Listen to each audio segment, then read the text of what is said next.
हो गया। फिर देखो स्यूडो फोर्स के ऊपर भी क्वेश्चन बना लिए, इस टाइप का बहुत सारा क्वेश्चन हम लोग बना सकते हैं। ठीक है, तो हम तो बोले थे अच्छी वर्मा का क्वेश्चन और डीसी का क्वेश्चन बनाने के लिए। ठीक है, ऐसे तुम लोग बहुत सारे क्वेश्चन बना सकते हो। ठीक है, जो डाउट है वो पूछ लेना। आगे हम लोग थोड़ा से बढ़ लेते हैं। आज हम लोग पढ़ने वाले हैं second law of motion. Second law of motion के बारे में तुम लोग को थोड़ा बहुत हम लोग आइडिया दिए थे कि rate of change of momentum directly proportional क्या होता है, फोर्स होता है। क्या बोले थे, the rate of change of momentum,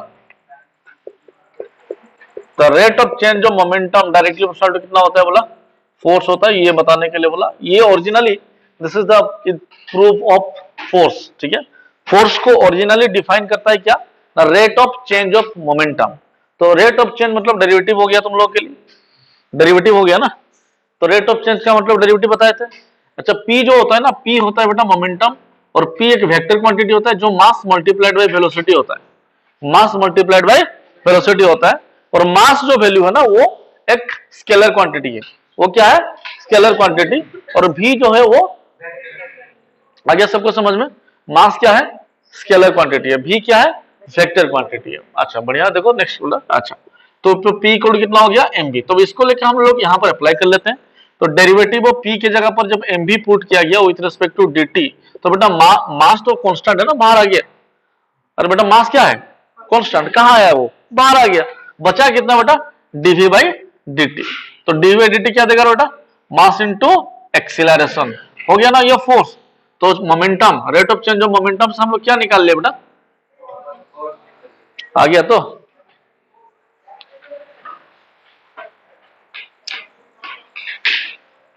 ठीक है, तो यहां से तुम लोगों को मोमेंटम के बारे में कुछ पता चला। मोमेंटम होता है mass multiplied by velocity.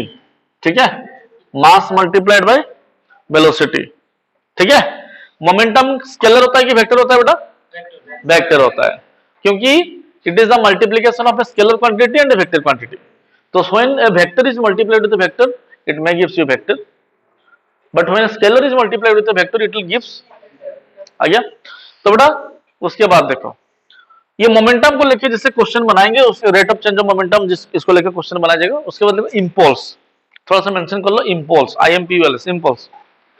Impulse, impulse equal to होता है बेटा फोर्स इनटू टाइम। इंपल्स क्या होता है, फोर्स इनटू टाइम। ठीक है, इंपल्स होता है फोर्स इनटू टाइम। अगर टाइम इंक्रीज होगा तो इंपल्स इंक्रीज होगा।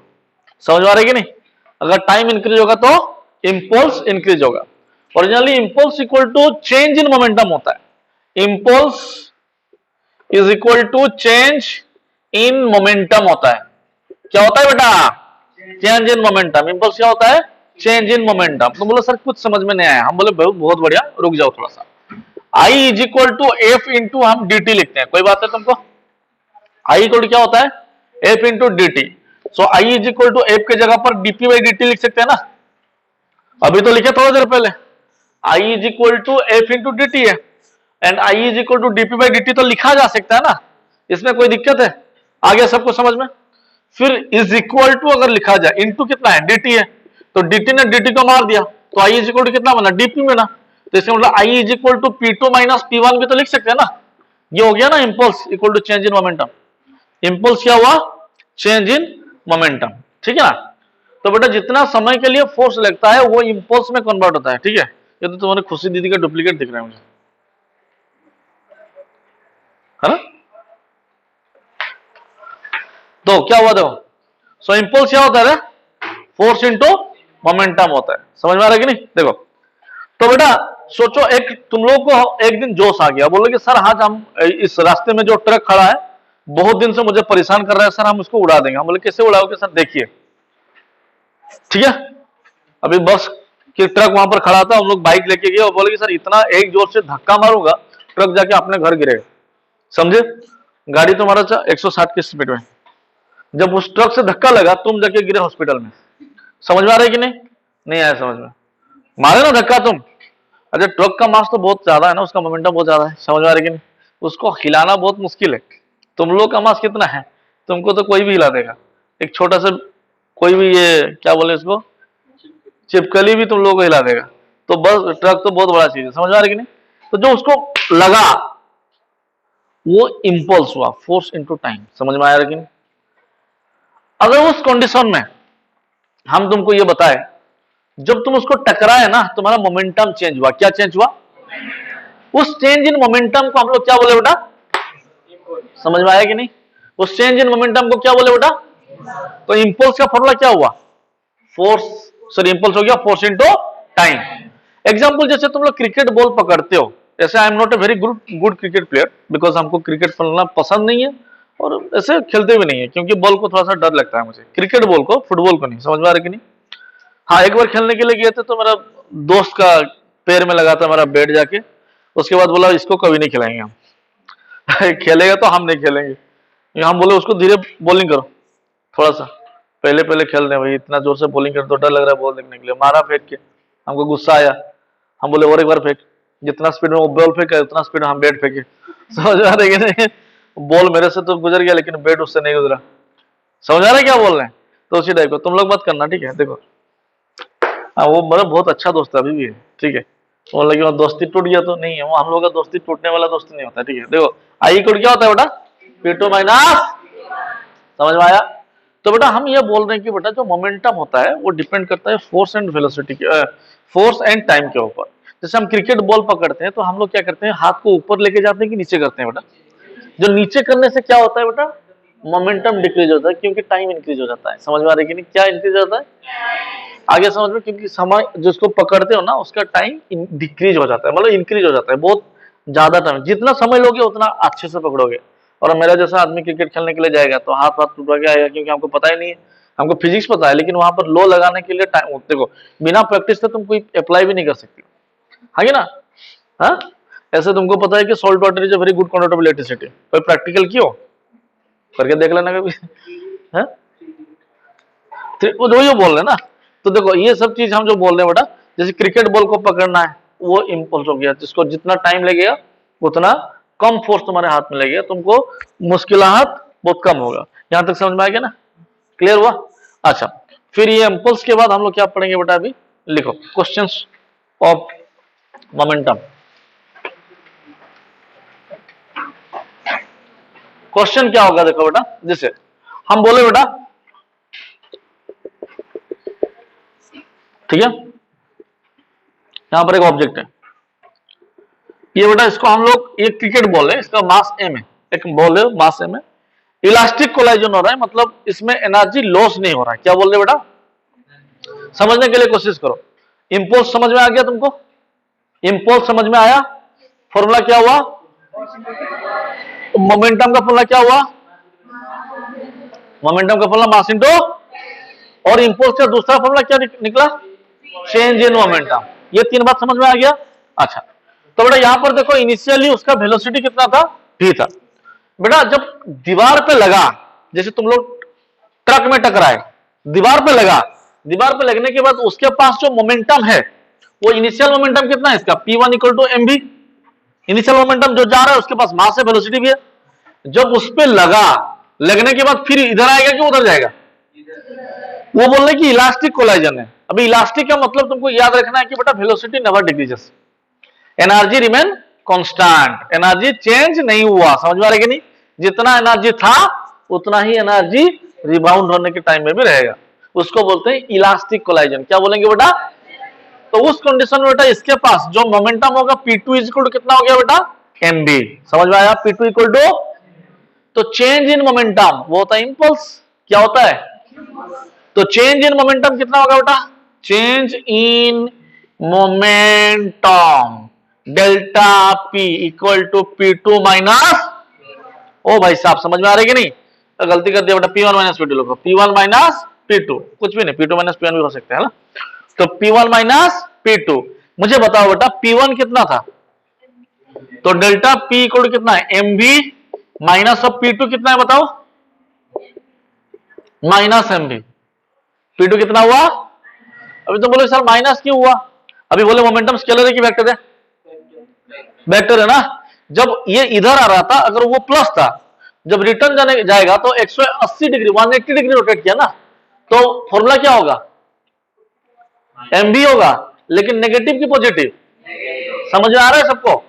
तो अभी नेट मोमेंटम यहां पर कितना हो गया, डेल्टा पी इक्वल कितना हो गया रे, 2mv। आ गया समझ में सबको? तो चेंज इन मोमेंटम कितना निकला, 2mv। सोचो तुमको एक क्वेश्चन दिया हुआ है,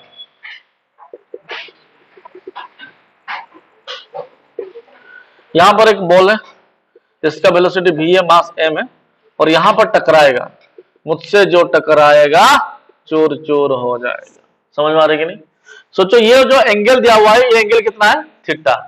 तो बेटा एंगल ऑफ रिफ्लेक्शन मतलब जितना डिग्री में वो रोटेट करके जा रहा है ना, उस वहां पर भी एंगल कितना, वही थीटा है। मास यहां पर m था, तो यहां पर भी m रहेगा। क्रिकेट बॉल को तुम लोग एक बार मार दिए तो उसका मास घट जाता है क्या, वही रहेगा। तो हाँ, फिर यहां पर भी मास m है, यहां पर भी मास कितना है, और यहां पर वेलोसिटी v था, वहां पर भी वेलोसिटी कितना है। तो यहां पर मोमेंटम p1 इक्वल कितना हो गया, mv, p2 इक्वल कितना हो गया, mv। समझ में आ रहा है क्या बोल रहे हैं? अरे बेटा इंपॉर्टेंट है, मार लो, एग्जाम में तुम्हारे सर कंपलसरी पूछेंगे इसको, समझे? Very very important, impulse momentum and इसका जो प्रॉब्लम बना रहे हैं ये तुम्हारा एग्जाम में कंपलसरी आएगा, 3 मार्क का। लिख लो, इंपॉर्टेंट लिख लो। समझ में आ रही कि नहीं? इसको पढ़ के जाना है जैसे भी करके। तो बेटा जब यहां पर गिरा तो इनिशियली मोमेंटम किधर था रे प्राची, किधर था, यहां था ना बेटा, इधर आ रहा था ना। ओ भाई साहब तुमको समझ में नहीं आ रहा है, आ गया ना? तो इसका दो कंपोनेंट, अगर ये थीटा हुआ तो ये कितना होगा, माहेश्वरी समझ में आ रहा है ना? तो अगर ये थीटा हुआ तो ये कितना होगा, P1 cos थीटा, ये होगा P1 sin थीटा। ओ भाई साहब तुम लोग आ रहा है ना समझ में? अरे हाँ की ना बोलो रे, ए बाबू बुझी होची कि नहीं? क्या है जी जस्मिन एंदा सुखी सुखा जीवा पर लगसी जे भूख भूख लागलो ना, हाँ मुझे जानी छी रूम থেকে জল একটু চলে আসলো, হ্যাঁ ওটা সাফা করতে তো সময় চলে আসলো, কি করব, সরি ফর দ্যাট। ঠিক আছে খাবার নিয়ে আসবো। तो ये क्या कहां जा रहे हैं बेटा, नेक्स्ट मोमेंटम किधर है, ओ भाई साहब P2 इधर है ना, इसका कितना कंपोनेंट होगा, P2 cos थीटा, इधर कितना होगा P2 sin थीटा। P2 मतलब पिटना नहीं है, समझे? P2 अरे बेटा थीटा ये cos होगा और ये साइन होगा, हाँ की ना? हाँ बड़ा बड़ा स्वरों में छोटा छोटा गलती हो जाता है। फिर बेटा अभी change in momentum, delta P equal to P1 minus P2 रे, हाँ कि ना? बेटा एक चीज यहां पर देखना है, बोले कि सर क्या देखना है, हम बोले ये दीवार है, तो बोले यस सर, ये फोर्स है, नहीं यस सर, नहीं मोमेंटम है, नहीं यस सर। अच्छा हम एक काम बोलते हैं, हाँ सर कब करेंगे, इसमें फोर्स लगा के बेटा इसको जगह हमारे हमारे घर पहुंचा दो, द्विवेदी लग जाओ काम पे, इसको आज शाम तक कल सुबह तक मुझे हमारे घर में पहुंचाना चाहिए। अभी तुम सर बोले, तुम लोग तो नहीं सुनोगे हमको पता है, फिर एक दिन सुन लिए लेकर, तो अभी क्या किए तुम लोग, फोर्स लगाना शुरू किए। जब इसको फोर्स दिए, अभी जस्मीन बोला हम भी थोड़ा सा मदद कर देते हैं, समझ में आएगा? फिर सिंधा बोला हम भी थोड़ा मदद कर देते हैं, सारे जितना भी बच्चे थे लग गए इसको धकेलना। सुबह जब पहुंचे हम देखे कि वहीं पर काम चल रहा है, हम बोले नहीं गया, बोले जा ही नहीं रहा है। बट इस कंडीशन में क्या होता है कि फोर्स लगाओगे तो फोर्स तुम्हारा नेग्लिजिबल हो जाएगा, क्योंकि उसका मास, उसका फोर्स बहुत ज्यादा है। समझ में आ रहा है क्या बोल रहे हैं? तो इसी टाइप का इस दीवार के ऊपर अगर फोर्स लगेगा तो इसका कुछ मोमेंटम होगा, कुछ फायदा होगा। समझ में आ रहा है क्या बोल रहे हैं? इसका कुछ फायदा होने वाला नहीं है, समझ में आ रहा है कि नहीं? तो किसका होगा, एकरा का होगा, उकरा का होगा, पुकरा का नहीं होगा। हम बोले इसका होगा एंड इसका होगा। तो अभी P1 कितना है बेटा ना, P1 cos थीटा, P2 कितना है बेटा, प्लस ना minus, minus P2 cos theta. तो P1 कितना है, mv cos theta minus of minus mv cos theta is equal to delta P equal to 2mv cos theta. आ गया ना तुमको समझ में? किए बुझी नी परवार हाथटा उठाओ टिके, लाज लज्जा करवार किसी दरकार नहीं नो, पचरो कहीं लाजी कहीं बुझी नहीं बार को, क्या ना बुझी नहीं परवार मा भोलकी को कहां समझ में नहीं आया?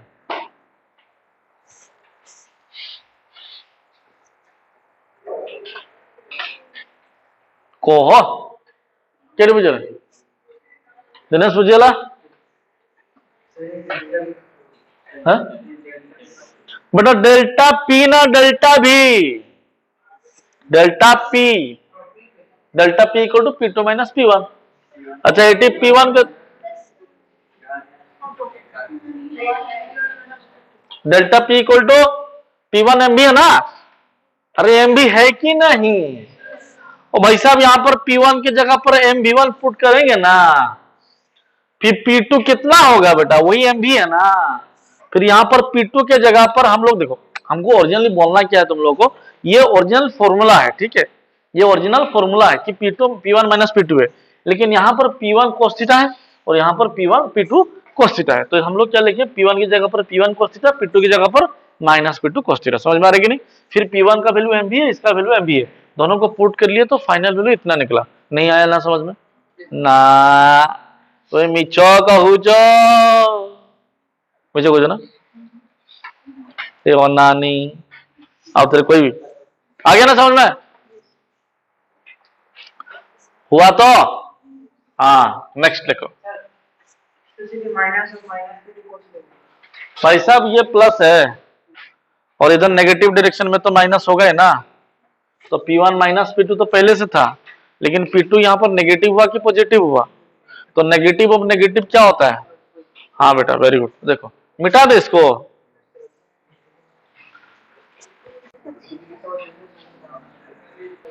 हाँ प्रूफ करवा थर्ड लॉ मोशन बेटा है। देखो बेटा कंजर्वेशन ऑफ जो लीनियर मोमेंटम है ना, तो उसको हम लोग क्या कर सकते हैं बेटा, इसको दो मेथड से प्रूफ किया जा सकता है। एक क्या है न्यूटन सेकेंड लॉ मोशन से, दूसरा क्या है न्यूटन थर्ड लॉ मोशन से। समझ में आ रहा है कि नहीं? तो न्यूटन सेकेंड लॉ मोशन क्या बोल रहा है कि rate of change of momentum जो है जो dp बाई dt वो डायरेक्टली प्रोपोर्शनल टू कितना होता है, फोर्स होता है बेटा, डायरेक्ट प्रोपोर्शनल टू क्या होता है, फोर्स होता है। समझ में आ रहा है कि नहीं? तो सोचो हाँ, तो बेटा मोमेंटम जो होता है ना वो कंजर्व का मतलब क्या है, total momentum of the system क्या होता है, कांस्टेंट होता है। Total momentum of the system क्या होता है, कांस्टेंट होता है। तो कोई भी ऑब्जेक्ट के ऊपर अगर बहुत सारा मोमेंटम लग रहा है तो net momentum P equal to मतलब क्या है कि P इक्वल टू mv होता है ना। तो हम लोग क्या लिख सकते हैं, एक सिस्टम है इसमें बहुत सारा पार्टिकल्स है, सारे के सारे पार्टिकल्स, सोचो ये एक सिस्टम में बहुत सारा पार्टिकल्स है, सारे के सारे पार्टिकल मूव कर रहा है, मूव कर रहा है, तो हर एक पार्टिकल का वेलोसिटी होगा v1 और दूसरे का मास कितना होगा m1। सोचो बहुत डिफरेंट डिफरेंट मासेस है और एक जगह पर टकरा रहे, कुछ भी इस टाइप का बना सकते हो, ठीक है। तो नेट मोमेंटम अगर बनाया जाए तो mv इज इक्वल टू कितना होगा ना, m1 v1 plus m2 v2 plus m3 v3 and dot dot so on होगा mn vn। So net momentum p equal कितना होगा, p1 plus p2 plus p3 plus p4 plus dot dot pn equal to कितना होगा रे, ये net momentum of the system है। और क्या बोल रहा है वो एक कांस्टेंट होता है ना, वो क्या होता है नेट मोमेंटम, नेट मोमेंटम क्या होता है बेटा, नेट मोमेंटम जो होता है ना, नेट मोमेंटम जो होता है वो कांस्टेंट होता है, ठीक है। अगर कांस्टेंट हुआ तो अगर derivative of momentum with respect to dt बनाया जाएगा तो वो क्या बनेगा रे, जीरो, क्योंकि मोमेंटम अगर कांस्टेंट हुआ तो मोमेंटम का डेरिवेटिव क्या होगा, जीरो होगा। तो हमेशा याद रखना मैक्सिमम एंड मिनिमम का वैल्यू उसका अगर डेरिवेटिव किया जाए तो हमेशा क्या होगा, जीरो होगा। और क्यों होगा बेटा, इसका मतलब यह है कि जब हम लोग मैक्सिमम एंड मिनिमम वैल्यू लेते हैं वो एक कांस्टेंट वैल्यू होता है, क्या होता है वो, समझ में आ गया ना जो बता रहे हैं तुम लोग को। तो यहां पर dp बाई dt कितना हो गया रे, जीरो हो गया। समझ में आ रहा है कि नहीं? तो फोर्स भी कितना होगा, जीरो होगा, फोर्स भी कितना होगा, जीरो होगा। सो बेटा how to prove this one, let us consider कि तुम्हारे पास बेटा ये सेकेंड लॉ मोशन को प्रूव कर रहा है, ठीक है, सेकेंड लॉ मोशन से प्रूव हो रहा है। देखो हम बोले एक ऑब्जेक्ट और ये दूसरा ऑब्जेक्ट, दोनों के बीच में क्या हुआ, जब कोलाइजन होगा इसका मास m1 है, इसका मास m2 है, तो ये इसके ऊपर एक फोर्स लगाएगा इधर, तो फोर्स ऑन 2 ड्यू टू क्या है 1, एंड ये इसके ऊपर एक फोर्स लगाएगा, this is force on 1 due to क्या होगा 2। समझ में आ रहा है कि नहीं? तो हमको ये पता चला कि F12 जो फोर्स है वो किसके ऊपर है, 1 के ऊपर है, और F21 जो फोर्स है वो किसके ऊपर है, 2 के ऊपर है, किसके द्वारा, 1 के द्वारा, और इसके ऊपर 2 के द्वारा। समझ में आ गया यहां तक? अच्छा तो हम लोग अभी क्या लिख सकते हैं, F12 के हिसाब से हम लोग कंसिडरेशन करेंगे तो F12 is equal to D P one by D T, मतलब force on first body is equal to, जो फोर्स ऑन फर्स्ट बॉडी है ना वो बेटा rate of change of momentum of the first body होता है। नहीं समझ में आया? तो force on first body due to the second body is equal to rate of change of momentum of the first body. समझ में आ गया ना? फिर क्या लिखेंगे बेटा? Again F21 is equal to derivative of P2 with respect to dt। समझ में आ गया ना ये वाला पार्ट? इसके ऊपर जो फोर्स है वो इसका क्या है? चेंज इन मोमेंटम है। इसके ऊपर जो फोर्स है ये इसका क्या है? चेंज इन मोमेंटम है। यहां तक समझ में आ गया ना? आया कि नहीं आया? तो हमको ये पता है बेटा कि that F12 vector is always equal to F21 vector, negative of F21 vector. समझ में आ गया? क्योंकि both are acting in opposite direction. समझ में आ रहा है कि नहीं? As we know that Newton's third law of motion के हिसाब से every action is equal and opposite reaction, so I can write F12 vector is equal to कितना होगा बेटा? Negative of F21 vector. इसको सॉल्व किया जाएगा तो F12 vector plus F21 vector equal to कितना होगा बेटा? 0। F12 vector equal to plus F21 vector equal to कितना हो गया बेटा? 0 हुआ। अच्छा, अगर इतना मिल गया ना तो हम लोग क्या लिख सकते हैं? F12 के जगह पर कितना होगा? dP1 with respect to dt plus dP2 with respect to dt equal to कितना हो गया? 0 हो गया। समझ में आ रहा है कि नहीं? तो हम लोग क्या लिख सकते हैं? Derivative d by dt of P1 plus P2 equal to कितना हो गया रे? 0। समझ में आया कि नहीं?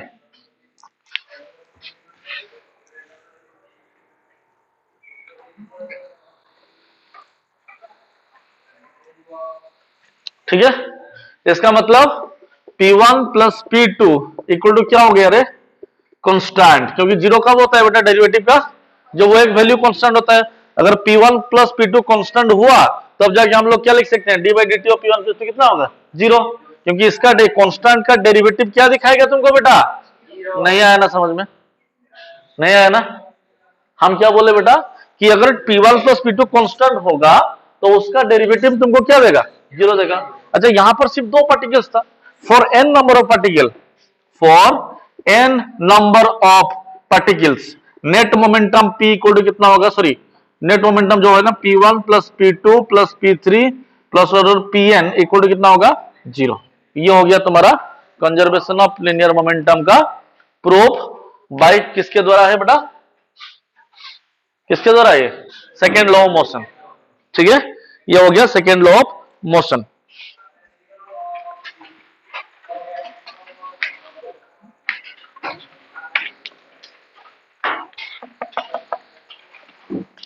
हुआ कि नहीं रे बेटा?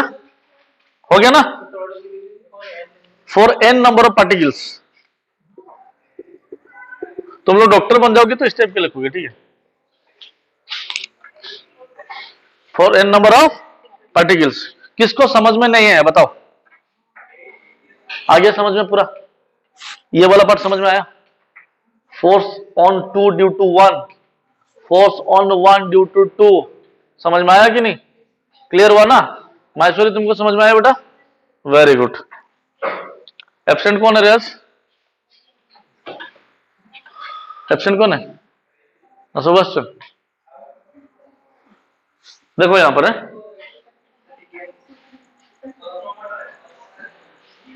ये वाला पार्ट मिटाते हैं। ठीक है, फिर लिखो कंजर्वेशन ऑफ, देखो ये लॉन्ग क्वेश्चन है, conservation of linear momentum, conservation of linear momentum from Newton's third law of motion, conservation of linear momentum from Newton's third law of motion.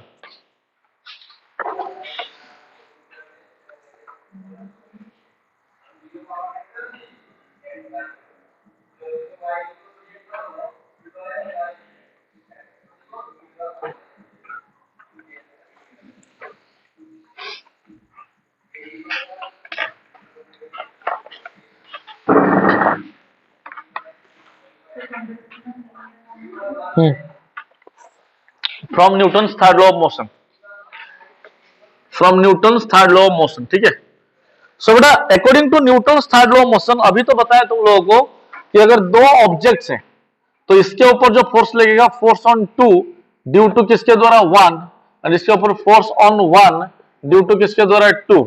समझ में आया? अगर इसको सॉल्व किया जाए तो हम लोग F12 vector is equal to negative time of F21 vector लिखा जा सकता है कि नहीं? समझ में आ रहा है कि नहीं? अच्छा देखो, हम बताए थे सबसे पहले कि ये मास m1 था, इसका मास m2 था, इसका इनिशियल वेलोसिटी u1 था, इसका u2 था, सॉरी हाँ इसका u2 था। जब इसको बाद में लिखा गया आफ्टर, ये बिफोर कोलाइजन था, ये आफ्टर कोलाइजन है, ये आफ्टर कोलाइजन है। तो यहां पर कितना होगा बेटा, m1 होगा, ये m2 होगा, ये v1 होगा, ये v2 होगा। समझ में आ रहा है कि नहीं? तो इसका मतलब इसका मोमेंटम चेंज हुआ है, इसका मोमेंटम भी चेंज हुआ है। यहां तक समझ में आ गया सबको? अच्छा हम, हाँ हो गया ना। तो अभी यहां पर क्या लिख सकते हैं बेटा, देखो F12 के जगह पर d P1 with respect to dt लिखा जा सकता है कि नहीं बताओ? dP1 बाई dt लिखा जा सकता है। फिर इसके ऊपर क्या लिखेंगे, डेरिवेटिव ऑफ नेगेटिव बाहर है बेटा, P2 with respect to dt लिखा जा सकता है। ठीक है, अभी P1 एंड P2 लिखा गया। ठीक है, तो इसका मतलब क्या होगा, ऊपर कितना होगा ना, दिस इज, और इसको डेल्टा के हिसाब से हम भी लिख सकते हैं, तो यह P2 माइनस P1 भी लिख सकते हैं, इज इक्वल टू कितना होगा, negative of P2 minus P1 की जगह पर कुछ अलग सा लिखे, देखो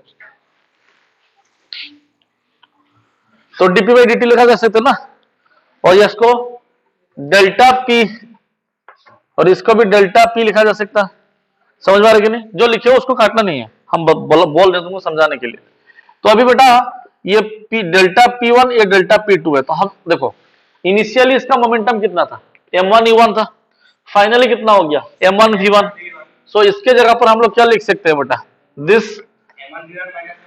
is m1 v1 minus m1 u1, ठीक है, बाई कितना है dt इज इक्वल टू कितना होगा, P2 की जगह पर माइनस ले लो, m2 v2 minus m2 u2 by कितना है dt।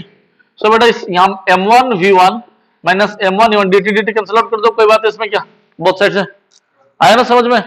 तो क्या लिखेंगे बेटा बताओ, तो now this is equal to कितना होगा ना, m1 v1 minus m1 u1 equal to m2 v2 minus होगा ये प्लस m2 u2 होगा। समझ में आ रहा है कि नहीं?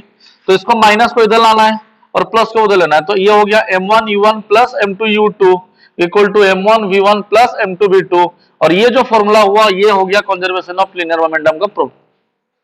समझ में आया ना? समझ में आया कि नहीं? तो हम लोग क्या लिखे बेटा ना, dp इक्वल टू कितना है, m1 v1 minus m2 v2। समझ में आ रहा है ना? नहीं तो m1 u1 minus m2 v2 m1 v1 कर दो, नहीं चलिए उसमें कोई दिक्कत नहीं। सब देखो अभी, हाँ बेटा ये जो हम डायग्राम बनाए हैं इसमें हम एक बंदूक और उसका गोली का डायग्राम बनाए हैं। पहले जो कंडीशन था, बंदूक कहां था, बंदूक हाथ में था, गोली कहां था, बंदूक के अंदर था, इनिशियल मोमेंटम उसका जीरो था, क्योंकि इनिशियल वेलोसिटी भी क्या था, जीरो था। तो कंजर्वेशन ऑफ लीनियर मोमेंटम के हिसाब से वो सेटिस्फाइड है। अच्छा अभी इनिशियल मोमेंटम उसका क्या है, जीरो है। बेटा जब बंदूक का गोली चलाया गया तो वो 500 मीटर पर सेकेंड का वेलोसिटी में भागा, कहां भागा, आगे भागा। अगर वो 500 मीटर पर सेकेंड में आगे भागा तो इसका जो मास था वो 100 ग्राम है, तो उसका मास क्या है, 100 ग्राम है। समझ में आ रहा है कि नहीं? तो बेटा फिर क्या हुआ, ये 500 में जा रहा था, इसका मास तुमको दिया गया है। ये बेटा अभी क्वेश्चन पूछा, ये जो गन है ना ये बेटा पीछे की डायरेक्शन में भागेगा विद सम वेलोसिटी भी, because every action is equal and opposite reaction. जितना एक्शन में बंदूक गोली आगे भागेगा उतना रिएक्शन में बंदूक को पीछे जाना पड़ेगा। समझ में आ रहा है कि नहीं? क्वेश्चन पूछा कि उसका वेलोसिटी कितना होगा, तो हम तो पहले से पढ़ चुके हैं कि m1 u1 plus m2 u2 equal to m1 v1 plus m2 v2। यहां तक समझ में आया? इनिशियल कंडीशन में मास तो इसका 1 kg है, इंटू इनिशियल वेलोसिटी कितना है, इनिशियल वेलोसिटी कितना है, बंदूक चलाया नहीं गया बेटा, भागने का जरूरत है ही नहीं, चलाया जाएगा तब देखें क्या हो रहा है। प्लस m2 कितना है बेटा, 100 ग्राम है, केजी में कन्वर्ट करेंगे तो 0.1, u2 कितना है, 0। अरे u भी तो नहीं गया है बेटा, बंदूक के अंदर गोली है, बाहर होगा तब ना, अभी हम लोग बंदूक चलाया नहीं है, अगर अंदर है तो इसका वेलोसिटी कितना होगा, 0 होगा।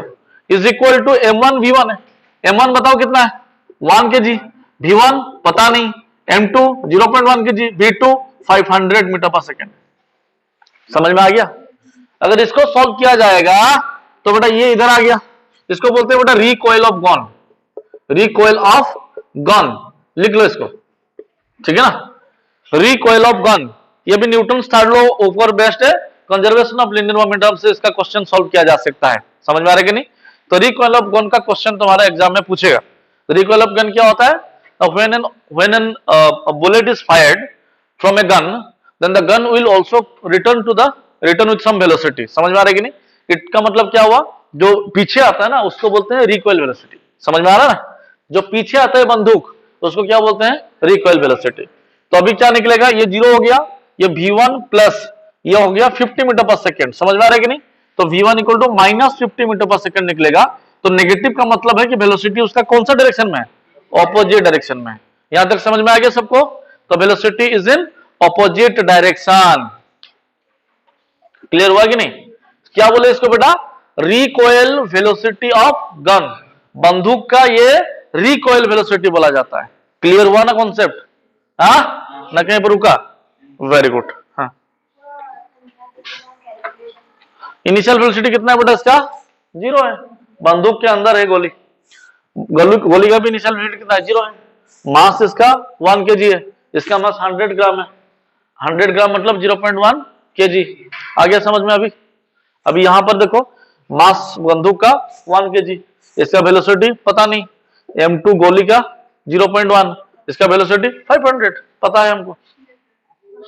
आया ना समझ में? ओ भाई साहब, आ गया। पॉजिटिव में किसी, this is called which velocity? Recoil velocity of gun. ठीक है। तो रिकॉइल वेलोसिटी तुम्हारा क्वेश्चन में आता है। और क्वेश्चन और एक आता है कि when an soldier fires a machine gun, he put the gun with his shoulder. Why? Why? To to to yes. तो जब यहां पर लगता है ना तो इंसान का मास क्या होता है? ज्यादा होता है, तो पीछे जाना मुश्किल हो जाता है। ठीक है ना। तो इंपैक्ट जो होता है ना, इंपैक्ट, जो बंदूक गोली चलाया तो पीछे आएगा धड़ा से। अगर यहां से जैसे सलमान खान जैसा चला दिए तो उसका ओरिजिनली फिल्म के दिखा रहा है कि एक एक हाथ में रॉकेट, हम तो बोल रहे थे उसको लेके मार्स में छोड़ दो। समझ में आ रहा है कि नहीं। वो वहां पर 2-2 हाथ में रॉकेट चलाएगा। तो हम बोल रहे बेटा यहां से अगर कोई मारे ना तो इतना स्पीड से आएगा कि तुम्हारा ये शरीर का जो किसका क्या बोलते हैं, स्कल, हाँ, ये रिब्स जो है ना उसको तोड़ देगा भाई। इतना स्पीड से आता है वो, इतना वेलोसिटी से पीछे आता है। समझ में आ रहा है कि नहीं। तो इसलिए शरीर के अंदर लगाने से पूरा टोटल सिस्टम एक मास होता है। क्योंकि अभी ये जो बंदूक हो गया ना, ये टोटल सिस्टम हो गया, तब उसमें जो रिएक्शन आएगा ना, ये रिएक्शन तुम्हारे टोटल बॉडी के थ्रू ही ट्रांसफर होगा। इंपैक्ट नहीं होगा, इंपल्स नहीं आएगा। समझ में आ रहा है कि नहीं। क्या नहीं आएगा? इंपल्स नहीं आएगा। नेक्स्ट क्वेश्चन देखो, एक ऑब्जेक्ट यहां पर है और एक ऑब्जेक्ट यहां पर है। इसको हम लोग एक वेलोसिटी दिया है 20 मीटर पर सेकेंड और इसका वेलोसिटी है 60 मीटर पर सेकेंड और इसका मास है 2 kg, इसका मास है 1 kg। समझ में आ रहा है कि नहीं। आफ्टर कोलाइजन ये पिछले वाला ऑब्जेक्ट का जो वेलोसिटी हो गया, इसका कितना लिखे हैं? ये है 40 मीटर पर सेकेंड। ठीक है ना। इसका वेलोसिटी हो गया 20 मीटर पर सेकेंड। हाँ, इसका वेलोसिटी हो गया 30 मीटर पर सेकेंड। सोचो है। हाँ, इसका वेलोसिटी हो गया 30 मीटर पर सेकेंड। इसका वेलोसिटी कितना होगा निकालने के लिए बोल रहे हैं। इसका वेलोसिटी कितना होगा निकालने के लिए बोल रहे हैं। निकलेगा? फॉर्मूला बताओ। m1u1 plus m2u2 equal to m1v1 plus m2v2। m1 कितना है? 2 kg। u1 कितना है? 40। m2 कितना है? 1 kg। ये कितना है? 20। फिर 2 kg इंटू 30 प्लस m2 कितना है? 1 इंटू v2 हमको नहीं पता। तो 20 plus 20 into 2 into 40, 80 plus 20 100 equal to कितना हो गया? 60 प्लस v2 तो माइनस किया 40 मीटर पर सेकेंड इक्वल टू v2। तो v2 कितना स्पीड से भागेगा आगे? आया ना क्वेश्चन समझ में? हाँ ना, दिक्कत हो रहा है बेटा? दूसरा है ना दिमाग में? Very good.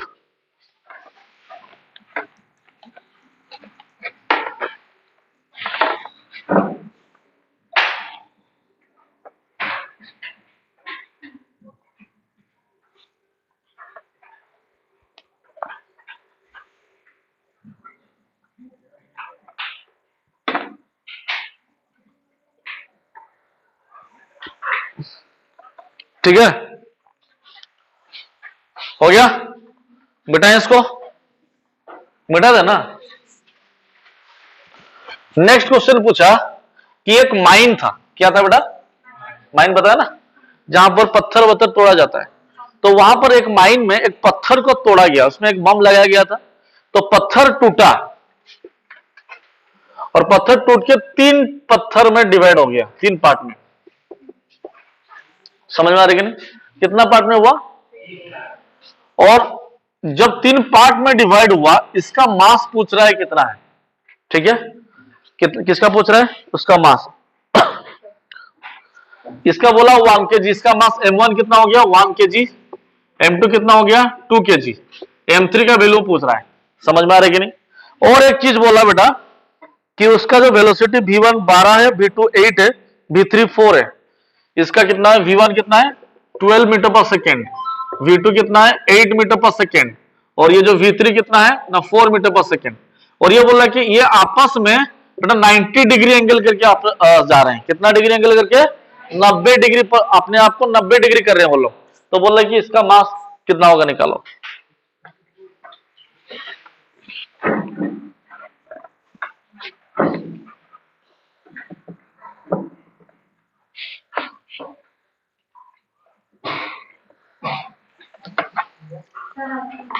मतलब बेटा ये दो, एक ऑब्जेक्ट था, ये ऑब्जेक्ट 3 पार्ट में डिवाइड हुआ। कितना पार्ट में? जब तीनों पार्ट में डिवाइड हुआ, एक का मास बना 1 kg, दूसरे का मास बना 2 kg, और तीसरे का मास बना हमको नहीं पता। लेकिन जब टूटा तो इसका वेलोसिटी था 12, इसका वेलोसिटी था 2 और इसका वेलोसिटी था 4। क्वेश्चन बोल रहा है कि बेटा ये दोनों आपस में 90 डिग्री करके जा रहे हैं। कितना डिग्री करके? तो बोला ये तीसरा ऑब्जेक्ट का मास कितना होगा। तो सबसे पहले तुमको यह देखना है, यहां पर भी मोमेंटम क्या होगा बेटा? कंजर्व होगा, जीरो नहीं होगा। मोमेंटम क्या होगा? कंजर्व होगा। अगर मोमेंटम कंजर्व हुआ तो इसका मोमेंटम सोचो P1 है, इसका मोमेंटम कितना है? P2 है। इसका रिजल्टेंट कितना होगा? P is equal to P1 square plus P2 square का रूट ओवर। तुमको कुछ समझ में नहीं आया? गाय हमारी माता है, हमको कुछ नहीं आता है। आ रहा है ना समझ में? आता है ना? ना नहीं आता है? हम बोले दो फोर्स P1 निकला, P2 निकला, उसका रिजल्टेंट कितना होगा? P equal to P1 square plus P2 square का रूट ओवर। यहां तक समझ में आया? अगर दोनों का रिजल्टेंट तुमको मिल गया, इसका ऑपोजिट डायरेक्शन में ये भागेगा, क्योंकि हमको पता है दुनिया में हर चीज इक्वल होना चाहिए, मतलब ये इक्विलिब्रियम में रहना चाहता है और कंजर्व होना चाहता है। तो जितना इधर होगा रिजल्टेंट, उतना ही रिजल्टेंट से ये कहां भागेगा। कुछ समझ में आया? तो हम लोग क्या लिखेंगे? Resultant P is equal to root over of P1 का स्क्वायर प्लस P2 का स्क्वायर का रूट ओवर। P के जगह पर मास इंटू वेलोसिटी लिख लो, P2 के जगह पर, सॉरी इसका भी स्क्वायर कर लें, P1 के जगह पर कितना लिखेंगे? फिर m1 v1 का whole square plus m2 v2 का होल स्क्वायर, उसका रूट ओवर, ये m1 v1 के जगह पर m3 v3 लिख लो। थोड़ा जल्दी बोलती है। इसका मोमेंटम निकला P1, इसका मोमेंटम लिखा P2, तो रिजल्टेंट हुआ P1 square plus P2 square का रूट ओवर। जितना रिजल्टेंट होगा इसका मोमेंटम उतना ही होगा। समझ में आ रहा है कि नहीं? क्योंकि मोमेंटम कंजर्व होता है। आगे जितना पीछे उतना प्लस कर दो तो जीरो। तुमको नहीं आया समझ में? हम बोले आगे जितना पिछला पीछे उतना प्लस कर दो तो जीरो। तुमको नहीं आया समझ में? अब बेटा इसका मोमेंटम रिजल्टेंट जितना होगा उतना भी इसका भी होना चाहिए, लेकिन ऑपोजिट डायरेक्शन में होगा वो। समझ में आया? ऑपोजिट डायरेक्शन में होगा। अगर इसको सोल्व किया जाए तो कैसे बनेगा बेटा? तो बेटा m3 का वैल्यू हमको नहीं पता है, लेकिन v3 का वैल्यू 4 मीटर पर सेकेंड दिया हुआ है, इज इक्वल टू m1 का वैल्यू 1 है इंटू 12 का होल स्क्वायर प्लस m2 का वैल्यू 2 इंटू 8 का होल स्क्वायर। अरे हाँ की ना बोलो रे बाबा, समझ में आया सबको? इसका रूट ओवर बना देंगे बेटा। तो बेटा m3 इंटू 4, तो 4m3 बना। क्या बना? 4m3 इज इक्वल टू ये 12 का स्क्वायर 144 प्लस 2 इंटू 8 16 का होल स्क्वायर कितना होगा? हमको नहीं पता, तुम लोग बताओ कितना हुआ? 256 का रूट 256 होल का रूट ओवर बना देंगे तो कितना बनेगा? 400 का रूट ओवर इक्वल टू 20 निकलेगा। तो 4m3 है बेटा, m3 इक्वल टू 20/4 करोगे तो 5, तो क्या निकला बेटा? 30 का वैल्यू मिल गया ना तुमको। तो m3 का वैल्यू कितना मिला? ओ भाई साहब समझ में आया ना? झूठ बोलोगे रे? ठीक है, कहो ठीक ना? नहीं आबत समझ। अच्छा, एक के दूसरा मेथड से इसको सॉल्व किया जा सकता है। इसको दूसरा मेथड से भी सॉल्व किया जा सकता है। अब बोलोगे सर कैसे सॉल्व करेंगे? बेटा इसको एक्स एक्सिस लेना पड़ेगा और इसको वाई एक्सिस लेना पड़ेगा। अगर इसको थीटा मान लोगे तो ये थीटा 2 होगा, समझे कि नहीं? तो फिर P1 cos थीटा इधर होगा, P1 sin थीटा इधर होगा, P2 cos थीटा इधर होगा, P2 sin थीटा इधर होगा। P1 cos theta equal to P2 cos theta पर आना है, उससे तुमको थीटा मिलेगा ना? कैसे मिलेगा? नहीं मिलेगा, क्योंकि हमको यहां पर थीटा जो है ना ये दोनों के बीच में 90 डिग्री है। अगर ये थीटा 1 है तो ये 90 माइनस थीटा 1 है, समझे ना? फिर उसको लेकर सॉल्व करोगे तो वहां से इधर का मोमेंटम इज इक्वल टू इधर का मोमेंटम होना चाहिए, इधर का मोमेंटम इक्वल टू इधर का मोमेंटम होना चाहिए। इधर का momentum P1 cos theta P2 तो जो भी ऐसे ले, समझ में आ रहा है कि नहीं? ये सबसे इजी होगा जब ये दोनों इक्वल रहेंगे, तो ये एंगल कितना हो जाएगा 45। अगर दोनों का मास इक्वल रहेगा तो दोनों का एंगल इक्वल हो जाएगा, उसमें उसको सॉल्व करने में बहुत ज्यादा इजी हो जाएगा। तुमको आया समझ में? जस्मिन मैडम आपको समझ में आ रहा है? वेरी गुड, मिटा दे। सो दिस इज हो गया कंजर्वेशन ऑफ लिनियर मोमेंटम का क्वेश्चन, ठीक है? इस टाइप का बहुत सारा क्वेश्चन बनाया जा सकता है बेटा। इसी के साथ हम लोग इस चैप्टर का परिसमाप्ति करते हैं। ये सब चैप्टर यहां से खत्म हो गया। जो तुम लोगों का डाउट है बेटा संडे को सॉल्व होगा सारे का क्वेश्चन, समझ में आ रहा है कि नहीं? और हम बोल रहे हैं बेटा टेकिंग इट टू कंप्लीट होना चाहिए बेटा, जितना जल्दी हो सके। तो न्यूटन थर्ड लॉ मोशन भी खत्म हो गया।